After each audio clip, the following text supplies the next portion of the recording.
Sina Alex Eala at Iga Swiatek, kapwa-produkto ng Academy ng tennis legend na si Rafael Nadal. Parehong nagharap sa 2025 Miami Open at Madrid Open.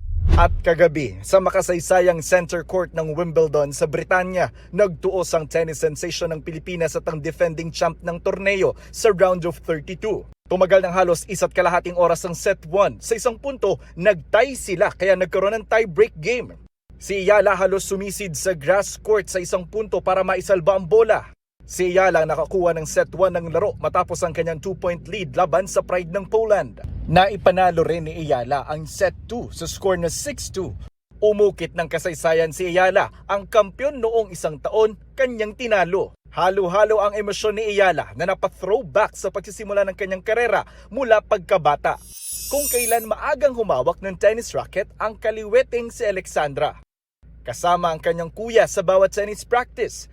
Hanggang sa nakauwi siya ng samut-saring trophies at medals sa kanyang mga naging tennis games. Sabi ni Eala, posibleng para sa iba maliit lang ang panalong ito, pero para sa tulad niyang lumaki sa Pilipinas at araw-araw nagtitrain kasama ang kapatid at lolo after school, suot ang ruffled socks, light-up shoes at chubby cheeks, this is everything.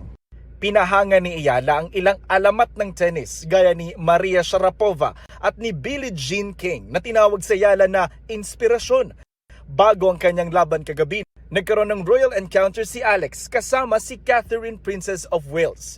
Naging very iconic din ang horizontal forehand na ito ni Eala. So many emotions and such an intense battle, so I'm really proud of how I fought and I held my own out there. I hold Wimbledon very close to my heart.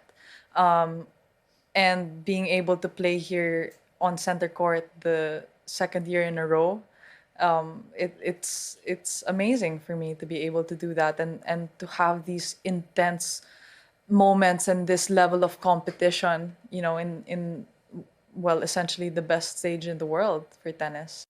Abante na sa round of 16 ng Wimbledon 2026 si Alex. Sunod niyang makakaharap si Jasmine Paolini ng Italy. Jonathan Andal, Nakatutok, 24 Oras. Mga kapuso, mula po kay Pangulong Marcos hanggang sa mga kapwa sports icon at celebrities, samut-saring papuri ang natanggap ni Alex Eala kasunod ng kanyang historic win sa Wimbledon. Kasi naman ang galing. Oo nga. Kasama na tayo dun sa nagbibigay ng papuri. Bravo. Kabilang sa mga nagbunyi para sa kanyang tagumpay ang ilang Pilipinong na-inspire sa tennis journey ni Eala. Nakatutok si Katrina Son. Sensation ngayon sa mundo ng tennis si Alex Eala, kaya labis ang tuwa ng Pinoy fans sa pag-abante niya sa round of 16 ng Wimbledon matapos madaig ang defending champ na si Iga Swiatek. Over the moon talaga. Nakaka-proud si Alex talaga. And mabuhay Alex, laban! Lefty siya, di ba po?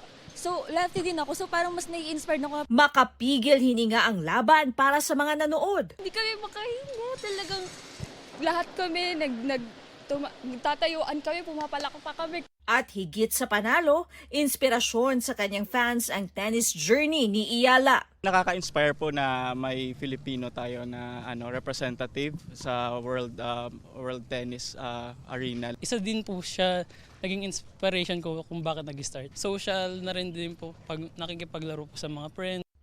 Sabi ni Pangulong Marcos, proud ang buong bansa na siya kauna-unahang Pilipinong nakaabot sa 4th round ng Wimbledon. Nagpasalamat din ang Pangulo sa anyay pagpapakita ni Eala sa mga kabataang Pilipino na pwede rin silang mangarap at marating ang pinakamalaking entablado sa mundo. She's really world-class na talaga. She's terrific. Marami pang ibubugay yung bata natin. Congratulations, Alex. Keep it up. We're all here. The whole Filipino nation is cheering you on. At we know that you are fighting or making proud and bringing luster and honor to the Philippines. Keep going, keep going, keep going. We are behind you. Sabi naman ng Philippine Sports Commission, suportado ng buong sambayanan si Alex. Pagbati nila kay Alex, keep making us proud. Binigyang pugay rin si Eala ng mga kapwa Filipino sports icons na sina pambansang kamao Manny Pacquiao at Olympian pole vaulter na si EJ Obiena. May mga bumatiring mambabatas na nagsabing si Iyala ang nagsilbing detoxifier sa toxic atmosphere sa bansa. Proud at emotional din ang ilang celebrities sa win ni Iyala.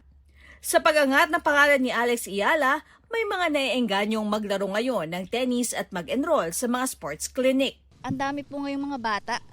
Kahit po yung mga matatanda, naglalaro na rin po and super dami po kasing benefits nito eh. Naging eye-opener siya para sa maraming Filipino. Naging mas naging known yung tennis sa community natin. Kaya nananawagan ang mga tennis player na madagdagan pa ang mga public tennis court at mas palakasin pa ang suporta sa sport. Sobrang konti po talaga ng court and dumadami po yung players. Mas marami pong mainggan yung bata, mas marami po tayong matuturuan, mas marami po tayong pwedeng ilaban. Sabi nga ni Iyala, ang kanyang panalo, inaalay niya for the girls with ruffled socks, light-up shoes, and chubby cheeks. Katrina Son, Nakatutok, 24 Oras.